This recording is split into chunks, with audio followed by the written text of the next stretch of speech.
কবে যে ঘুম থেকে লেট করে উঠেছি তার জানি না। আজকে সকাল সকাল উঠে বাসার সব কাজ শুরু করে দিলাম। সকালে উঠে আগে বাসার সব কিছু গুছিয়ে নিব। আসসালামু আলাইকুম, সবাই কেমন আছেন? বাহিরে কি বৃষ্টি! গরুর গোস্ত, পোলাও, ঝোল তরকারি রান্না করব আজকে। সকালে ঘুম থেকে উঠেই বিছানাগুলো গুছিয়ে নিয়েছি, এখন ডাইনিং টেবিলটা গুছিয়ে নিব। রসুন আর জিরাগুলো ব্লেন্ডার করে নিব। আজকে শুক্রবার, গ্যাস থাকবে না। শুক্র শনি 2 দিনে গ্যাস থাকে না, এই 2 দিনে একটু তাড়াতাড়ি করে রান্না করতে হয়। দেখলাম যে পানি একটু কম হয়েছে, আর একটু দিয়ে হয়ে গেছে। এই তো রসুনটা হয়ে গেছে, এখন জিরাটা ব্লেন্ডার করে নিব। এই তো জিরাটা চামিচ দিয়ে উঠাইতেছিলাম, আর মনে হইতেছিল এটা একটা খাবার হলে খাওয়া যায় তো আর কি। যাই হোক, এখন আমি মুছে আমি দেখলাম যে এটা একটু এলোমেলো হয়ে আছে, তো আমি ফুলের টপটা একটু গুছিয়ে নিলাম। নিচের ফুলের টপটাও দেখলাম যে একটু ময়লা ঠলা পড়ে আছে কিনা, একটা সাইড করে গুছিয়ে রাখলাম। এখন আমি ডাইনিংটা একটু সাইডটা মুছে রান্নাঘরে চলে গেলাম। রান্নাঘরে এসে দেখি এগুলো একটু ঠিকঠাক নাই, ওইগুলো একটু ঠিকঠাক করে নিলাম আর কি। বাসার গুছিয়ে নেওয়ার কাজ তো অনেকই হলো, এখন রান্নার পালা। এই তো পোলাও চালগুলো ধুয়ে নিব, গোশ সবজি সব কিছু ধুয়ে পেঁয়াজ মরিচ এগুলো কেটে নিব। রান্না করতে আসলে ভিডিও করার কথা ভুলি না।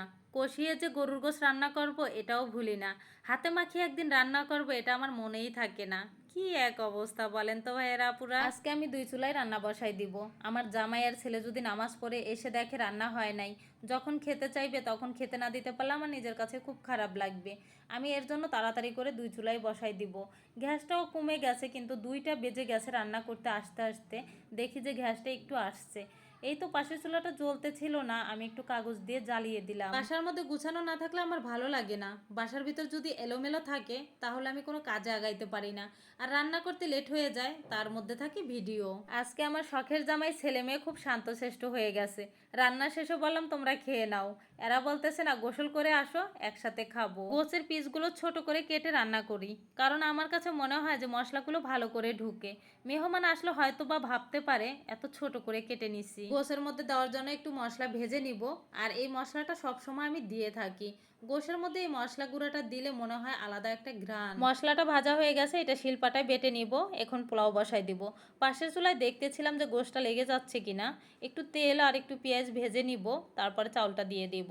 চাউলটা ভালো করে ভেজে নিব, একটু মশলা তেজপাতা দারচিনি এলাচ এগুলো দিয়ে দিব। স্বাদ মতো লবণ দিয়ে চাউলটা ভালো করে ভেজে নিব, তারপরে দিয়ে দিব গরম পানি। আর আমি সব সময় গরম পানি দিয়ে থাকি তরকারিতে। গোশ যখন রান্না করছি তখন তেমন একটা ঘ্রাণ বের হয় নাই। আমার জামাই খেতে বসে বলল যে খেতে নাকি অনেক মজা হয়েছে। দেখতে দেখতে পোলাওটা রান্না করাও হয়ে গেছে। এইটা আমি এখন ওই পাশের চুলায় দিয়ে তারপর আমি গরুর গোশটা এই চুলায় নিয়ে আসবো। ওই চুলায় কিন্তু গরুর গোশটা কষানো হয়ে গেছে। আজকে মনটা তেমন একটা ভালো ছিল না, খুব তাড়াহুড়া করে ভয়েস দিতেছিলাম। পোলাওতে দুধ দেওয়ার কথা ভুলে গেছি, তো ভালো মতো একটু নেড়ে চেড়ে ঢাকনা দিয়ে ঢেকে পাশের চুলায় বসাই দেব। আর এই চুলায় গরুর গোশটা নিয়ে আসবো। গরুর গোশটা কষানো হয়ে গেছে, এখন একটু আলু দেব। আলু না দিলে তো চলেই না। কিছুক্ষণের জন্য ঢাকনা দিয়ে ঢেকে রাখবো, তারপরে আবার গরম পানি দিয়ে দেব। এই তো একটু নেড়ে চেড়ে নিচ্ছি, পানিটা দিয়ে দিব। প্রতিদিন যা কিছুই রান্না করি না কেন, আমার জামাইয়ের জন্য একটু ঝোল তরকারি রান্না করলে সে খুব খুশি হয়। এর জন্য একটু ঝোল তরকারি রান্না করব। ভেজে রাখা গুঁড়া মশলাটা দিয়ে দিব কিছু কাঁচামরিচ, ভালো করে নেড়ে চেড়ে ঝোল তরকারিটা রান্না করব। এই তো তরকারিটার জন্য মশলাটা কষিয়ে নিয়েছি, এখন আমি তরকারিটা রান্না করে নেব। আর এই তরকারিটা হয়ে গেল আজকের জন্য আমার রান্নাটা শেষ। শখের জামাইয়ের জন্য ঝোল তরকারি রান্না করতেছি, জামাই তো আজকে বিশাল খুশি। রান্না করতে এসে যে কতবার চুলা মুছি তার কোনো হিসাবই নাই। এই তো আমি ভিডিওটা এখানে রেখে দেব, আর বড় করব না। আল্লাহ হাফেজ।